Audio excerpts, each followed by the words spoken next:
प्रिय संस्कृत मित्राणी नमः संस्कृता। आज के संस्कृत स्टडी में हम आप सभी भाई बहनों का हार्दिक स्वागत अभिनंदन और वंदन करते हैं। हम लोग महाकवि भवभूति द्वारा विरचित उत्तररामचरितम जो नाटक है तीसरे अंग का, आज हम लोग 5वें श्लोक का वाचन करते हैं। परीक्षा की दृष्टि से अगर हम वाचन कर रहे हैं, वाचन से ही 80% सफलता हमारे हाथ लगती है, जो कि इसमें जितना हमारे अंदर ग्रंथ है, जो टीजीटी का सिलेबस है, उन ग्रंथों के हम वाचन करना हमें अति आवश्यक है। अगर पेपर को क्रैक करना है तो हमको वाचन करना अति आवश्यक है और आप वाचन कीजिए। एक बार पूरे ग्रंथों का वाचन कीजिए, फिर दूसरी बार उसमें से जो छोटे छोटे क्वेश्चन आंसर जो बनते हैं अपने आप, जो आप अपने नोट को तैयार कर ले रहे हैं, उस नोट को बनाना शुरू कीजिए। कौन सा संधि है, कौन सा समास है, किसमें प्रत्यय है, कौन किसके द्वारा कहा गया है, कौन किसका वक्ता है, कौन किसके इस नाटक में कितने पात्र हैं और कौन कौन से पात्र मंच पर लाए गए हैं, कौन पात्रों का बस नामो उल्लेख है,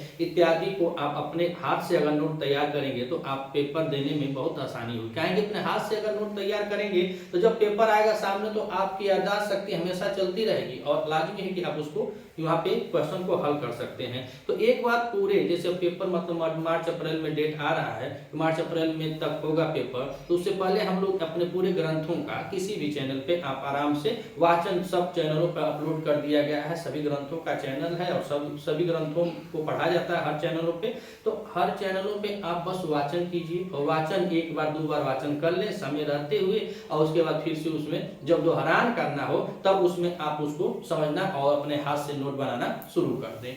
वाचन देखिए, किसी भी चैनल पे वाचन हर चैनल पे पड़ा हुआ है। अगर आप चाह रहे हैं हमारे चैनल पे नए हैं तो चैनल को आप सब्सक्राइब कीजिएगा, वीडियो अच्छी लगे तो लाइक कीजिए चाहे मत कीजिए, यह नहीं है, लेकिन पढ़िए और सुनिए, क्योंकि लाइक और चैनल सब्सक्राइब करना विशेष नहीं है, विशेष आपके मंजिल आपके साथ हो और आपको आपकी मंजिल प्राप्त हो, ऐसा हमारा सहयोग और सामर्थ्य है। साथ आपका प्रयास हमारा, मिलते हैं उसके बाद से अगले स्टेप में। और वाचन के लिए आप कुछ भी करते हो, जितनी हमारी माताएं बहनें हैं जो परीक्षा में अगर 2022 में फार्म डाली हैं, अगर उनको पेपर देना है तो वह वाचन कुछ भी काम करते हो, जैसे मान लीजिए खाना बना रहे हैं, बर्तन धो रहे हैं, चाहे कुछ भी काम हो, अगर थोड़ा सा भी आराम नहीं है तो काम करते करते अगर कुछ आराम भी है तो देख कर पढ़ें, नहीं आराम हो तो कान में क्या होता है लीड वगैरह कुछ डाल लें, उसके बाद अपना वाचन कर सुनती रहें, तो ऐसे भी कुछ तैयारी हो जाएगी। तो आइए आज हम बात करते हैं यह उत्तररामचरितम नाटक के 5वें श्लोक का। इसमें मालिनी छंद है और मालिनी छंद में यह बतलाया गया है कि कैसे कैसे सीता की दुर्दशा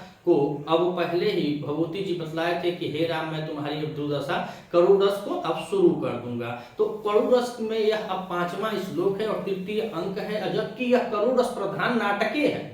यह नाटक ही करुण रस प्रधान नाटक है, यह एक ही रस में निबद्ध है करुण रस में। तो करुण रस प्रधान नाटक आया अगर आपके पेपर में, करुण रस प्रधान नाटक कौन सा है तो उत्तररामचरितम है, तो उत्तररामचरितम है। और यहाँ पे अब इस श्लोक के बाद यह शुद्ध विस्कंभक है, यह शुद्ध विस्कंभक है। इसमें मुरला और तमसा नाम की दो पात्र हैं जो मध्यम कोटि की पात्र हैं, और तमसा और मुरला दोनों आपस में बात करती हैं और मध्यम कोटि की पात्र हैं इसमें। तो अब यह शुद्ध विस्कंभक है और मालिनी छंद में निबद्ध है। तो आइए वाचन करते हैं नाटक उत्तररामचरितम के 5वें श्लोक का, तृतीय अंक के 5वें श्लोक का। तो मालिनी छंद का एक मतलब उदाहरण होता है, मालिनी छंद जो होता है उसका लक्षण होता है कि न माया युते मालनी भोगिलोकै। उसी में लिखा गया है कि किसलयमिवमुग्धं बन्धनाद विप्रलूनं, किसलयमिवमुग्धं बन्धनाद विप्रलूनं,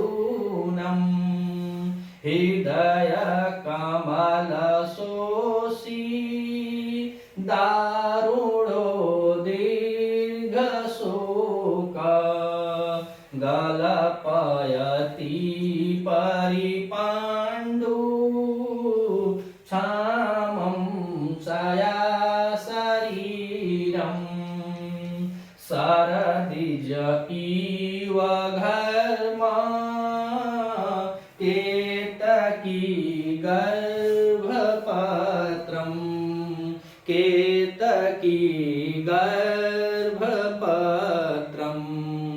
तो तो इसमें बताया गया है कि भगवान मर्यादा पुरुषोत्तम भगवान श्री रामचंद्र और माता जी सीता जी के बारे में कि अब विरह है और विरह का शोक इतना है कि यह विरह यह नहीं कि 2-4 दिन का विरह नहीं है, यह 12 वर्ष का विरह है और 12 वर्ष यह एक दूसरे से दूर हैं। तो अब वहां पे मिला रहे हैं पंचवटी में, तो तमसा और मुल्ला इनके विरह की बात को कह रही हैं। और जैसे अगले श्लोक में यह बताया गया को गोदावरी से निकल के आती हैं, तो उसमें बताया गया था कि परिपांडु दुर्बल कपोल सुंदरम, भभूति जी लिखे थे कि उनका गाल जो था वो पीला हो गया था, दुर्बल हो गई है, असहाय हो गए हैं, तीक्ष्ण हो गई है। उन्होंने जैसे एन केन प्राकरण वह सभी प्रकार से क्षीण है, कमजोर है, विवश है, फिर भी भभूति जी को पसंद है। कह रही है कि वह मर्यादा पुरुषोत्तम अपने पति के प्यार में कृष हुई है, दुर्बल हुई है, तो वह शोभायमान हो रहा है। अब इसमें तमसा और मुल्ला बात कर रही हैं, तो कह रही है तमसा का मुल्ला का कथन है, तो मुल्ला कह रहे हैं कि यह सीता अब यह सीता काहे कह रही है, क्योंकि इससे पहले यह लोग इसी पंचवटी में आए थे और जगह जगह भगवान रामचंद्र जी और सीता जी साथ साथ में रहे थे, लेकिन 12 वर्ष के बाद जब वापस आते हैं तो मुल्ला यह कह रही है कि यह सीता क्या कर रही है, तो किसलयमीव मुग्धम बंधनाद विप्रलुलम का हृदय कमल शोषी दारो दीर्घ शोक, अर्थात कह रहे हैं कि हृदय कमल शोषी अर्थात हृदय कमल को सुखा देने वाला, हृदय कमल को सुखा देने वाला जो कमल है, जो हृदय है वो कैसा है, कमल के समान कोमल है। तो वही कह रही है मुल्ला के हृदय कमल शोषी, हृदय कमल को सुखा देने वाला, दीर्घ माने होता है लंबा, बहुत अधिक लंबा, और दारुण माने होता है कठिन। कमल हृदय को सुखा देने वाला या करुण, बहुत दुख, बहुत दीर्घ है, अर्थात बहुत लंबा शोक है, बहुत लंबा शोक है। और शोक काहे न रहेगा, शोक काहे न रहेगा, 12 वर्ष बीत गया है और 12 वर्ष के बाद की यह घटना है, तो शोक इस कदर से है कि वह अब कुछ लायक ही नहीं रही है। और यह शोक उन्हीं को नहीं है, भगवान रामचंद्र को भी है, लेकिन वह गंभीरता के कारण कह नहीं पा रहे हैं, उनका शोक पुटपाक के जैसे है। उसी तरह सीता जी हैं जो गंभीर शोक है, तो मुल्ला कह रही है कि हृदय कमल शोषी दारो दीर्घ शोक, अर्थात सीता जी का जो हृदय कमल शोषित कमल रूपी हृदय रूपी कमल जो है उसको, तो कमल के समान जो हृदय होता है, कह रहे हैं कि दारुणो कठिन दुख है, दीर्घ शोक है, बहुत लंबा शोक है। और यहाँ पर तो मान लीजिए अगर 10 घंटा अगर बातचीत न हो आपसे अपने वाली की, तो का हो जाता है। अगर अपने वाली आप वाली भी हो चाहे आप वाला भी हो, लगते हैं रोने गाने 10 से घंटा में, सब यहाँ पे जमीन आसमान दिखाई देने लगता, करे हमसे बात नहीं, उनसे यहाँ नहीं हुआ, कोई प्रेमी हो, प्रेमिका हो, पति हो, पत्नी हो, इत्यादि सभी हो, लेकिन यह भी पति पत्नी थे कि 12 वर्षों के बाद वो विरह था, कह तो कुछ कर नहीं पा रहे हैं, ना कह पा रहे हैं, ना सह पा रहे हैं, ऐसा उनका दुख है। तो कह रहे हैं कि हृदय कमल शोषी दारुणो दीर्घ शोक, अर्थात हृदय रूपी कमल को दीर्घ शोक, जो लंबा शोक है, जो लंबा बिछड़न वाला जो गाना नहीं, बिछड़न, तो वही कह रहे हैं कि दीर्घ शोक, लंबे बिछड़न के कारण जो दारुणो है, बहुत अधिक शोक है, बहुत अधिक दुख है। और इतना अधिक दुख है कि वह कम क्या कर रहा है, अंदर ही अंदर मान लीजिए कि जो हृदय को सुखाने वाला इतना गंभीर और दीर्घ माने बहुत चीरकालीन वह शोक कैसा है, तो कह रहे हैं कि किसलय इव मुग्धम बंधनाद विप्रलूलम, तो बता रहे हैं किसलय इव मुग्धम, मुग्धम माने होता है नवीन, और किसलय माने नवीन पत्ता जो होता है, तो नवीन पत्ते को कह रहे हैं कि जो मनोहर, मुग्धम माने जो मनोहर है, किसलय माने जो नवीन पत्ते होते हैं। तो जैसे मनोहर और नवीन पत्ते बंधनाद विप्रलूलम, अपने बंधन से टूट गया हो, अर्थात वह पत्ता अपने डंठल से टूट गया हो, ऐसे ये बता रहे हैं कि वह पत्ता कैसा था। तो पत्ता बता रहे कि मुग्धम मनोहर था, फिसले भी और नवीन पत्ता था। आप लोग देखे हुए कि किसी भी वृक्ष में अगर कोई पत्ता परिपक्व हो जाता है, जो पीला हो जाता है, अगर वह अपने डंठल से टूटे तो 1 दिन 2 दिन 4 दिन तक पीला रहेगा, एकदम टाइट रहेगा। कुछ पत्ता ऐसे होते हैं जो थोड़ा पौड़ा अवस्था की तरह उनको देखा जाए तो पूरा हरा भरा होते हैं, अगर वह भी अपने डंठल से टूट जाए तो वह अभी 1 दिन, लगभग 1 दिन मान लीजिए, चाहे 1.5 दिन मान लीजिए, वह भी हरे रह सकते हैं। लेकिन यहाँ पे कवि जी बता रहे हैं कि मुग्धम किसलय मीव, अर्थात मनोहर और किसलय नवीन पत्ते जो मात्र अपने डंठल से जस्ट 2 सेकंड में बेचारे मुरझा जाते हैं। 2 सेकंड में मुरझा जाते हैं। तो कह रहे हैं किसलय मीव मुग्धम, अर्थात जो मुग्धम जो नवीन किसलय है, नवीन पत्ता है, नया नया उगा हुआ वो पत्ता और क्या हो गया है, तो बंधनाद विप्रलूनम, अपने आधार से, अपने वृक्ष से, अपने डंठल से हट गया हो। अर्थात बता रहे हैं कि जैसे वह पत्ता अपने डंठल से किसलय मुग्ध हो जाता है, जो सा मनोहर पत्ता, नवीन पत्ता अपने डंठल से बंधनाद से छूट गया हो, जैसे मुरझा जाता है, वैसे ही माता सीता को बता रहे हैं कि बंधनाद विप्रलूनम, अर्थात भगवान राम से इनकी दूरी हो गई थी, इनकी दूरी हो जाती है। जो इनकी दूरी हो जाती है तो वह अभी उस किसलय पत्ते के समान मतलब मुरझा गई हैं, कमजोर हो गई हैं, कृष्ण हो गई हैं। तो वही बतला रहे हैं पहले कि किसलय मीव मुग्धम ह्यम बंधनाद विप्रलूनम, हृदय कमल शोषी दारुण दुर्ग शोक। या मुरला कह रही है कि इनका कमल शोषित है, यानी कि हृदय रूपी कमल को सुखाने वाला इनका दीर्घ शोक जो है, मानो कि नवीन पत्ता जैसे अपने डंठल से टूट गया हो, ऐसे मूर्छित यह डंठल बंधना अर्थात भगवान राम से यह छूट गई हो, यह भगवान राम से अलग हो गई हो, ऐसा इनका दीर्घ शोक है। यह किसलय के समान यह नवीन पत्ता जो था मुरझा जाता है, वैसे ही सीता अपने पति के साथ जो खुश थी और जैसे उनका अधूरा हुआ वह वैसी हो गई है। और तीसरी लाइन में कह रहे हैं गाला पायति परिपांडु छाम अस्या शरीरम।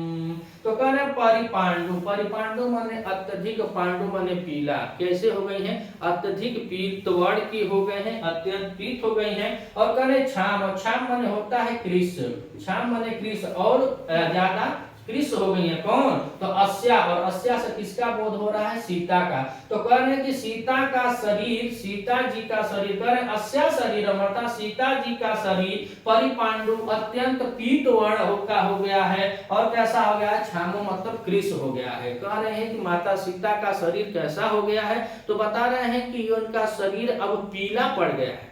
काहे पीला पड़ गया है, उनके याद में पीला पड़ गया है, अपने पति के याद में जो शोक था, जो दुख है, जो हृदय कमल शोषी, जो हृदय को सुखाने वाला, जो अंदर ही अंदर उनको समझ जाए कि मसल रहा है, ऐसे दुख के कारण उनका शरीर दुबला पतला और पीलापन हो गया, अत्यंत पीला हो गया है। परिपांडु है, अत्यंत पीला हो गया है, और छामो हो गया, कृष्ण हो गया है, दुबला पतला हो गया है, पीला हो गया है। अस्या शरीरम, अस्या मतलब माता सीता का शरीर ऐसा हो गया है। और नीचे बता रहे हैं क्या है, तो कह रहे हैं कि सरदीज इउ घर्म केतकी गर्भपत्रम। तो सरदीज इव अर्थात ज माने होता है उत्पन्न और शरद माने होता है शरद ऋतु। जो यह ऋतु चल रही है, दिसंबर जनवरी का महीना है, यह ठंडी का दिन है। तो कह रहे हैं कि जैसे जाड़े के दिन में उत्पन्न, सर्दीज इव अर्थात साड़े के दिन में उत्पन्न, घर्मा माने बाबू धूप होती है। क्या होती है, धूप, हमारी भाषा में कह घाम।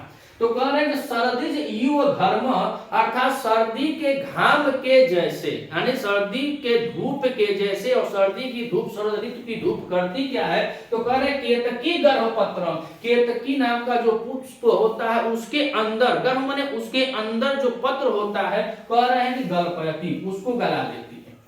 जो शरद ऋतु की जो धूप उत्पन्न होती है, वो केतकी के फूल के अंदर जो पत्ते होते हैं, गलपयती, उसको गला देती है। ऐसे ही इनका शोक है, ऐसे ही इनका दीर्घ शोक है, दारुण है, दीर्घ है। यह शोक का विशेषण है, शोक कैसा है, तो दारुण है, दीर्घ है और कमल शोषित है। अर्थात हृदय कमल शोषी, हृदय रूपी जो कमल रूप है उसको, यानी कि हृदय में जो समा गया है, कोई दुख है, कोई शोक है, कोई वेदना है। अब बताइए कितनी बड़ी शरीर हो, अगर आपके हृदय में ही किसी चीज का ठेस लग जाए, किसी चीज का दुख पड़ जाए, तो शरीर दिन पर दिन झुराइए न जाएगा। क्या करेंगे, आप कितना भी खाएं, कितना भी पिए, कुछ भी करें, लेकिन जो शोक एक बार हृदय में बढ़ जाता है, वह से उसका प्रभाव शरीर पर जरूर दिखाई पड़ता है। अगर आपकी पत्नी हो, आपकी प्रेमिका हो, अगर कोई हो, अगर आपको छोड़ करके, चाहे आपके पति हो चाहे प्रेमी हो, दोनों पक्ष में मान लीजिए, अगर छोड़ करके पूरा प्यार का नाटक करते हो, हम बहुत आपको मानते हैं, अगर जाके 6 महीना साल भर में पूरा हष्ट पुष्ट और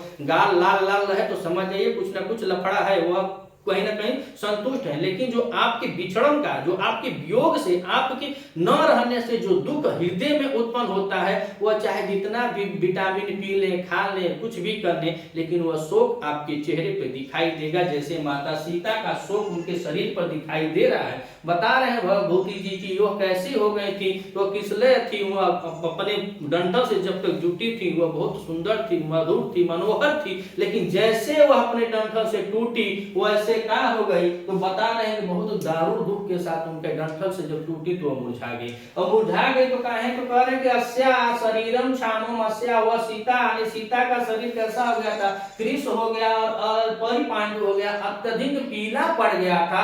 और कैसे पीला पड़ गया तो कह रहे सरदिज इव घर्म केतकी गर्भपत्रम, अर्थात जैसे शरद ऋतु की धूप केतकी के गर्भ में या केतकी के फूल के पत्तों को गर्भवती माने गला देती है, वैसे ही इनका शोक इनको लेकर के डूब गया, अर्थात इनके शरीर को गला रहा है। भगवान माता सीता का जो दीर्घकालीन शोक है वह इनके शरीर को धीरे धीरे गला रहा है। अगर आप चैनल पे नए हैं तो चैनल को सब्सक्राइब कीजिएगा और वीडियो अच्छी लगे तो वीडियो को भी लाइक कीजिएगा। मिलते हैं अगले वीडियो में, तब तक के लिए नमः संस्कृत।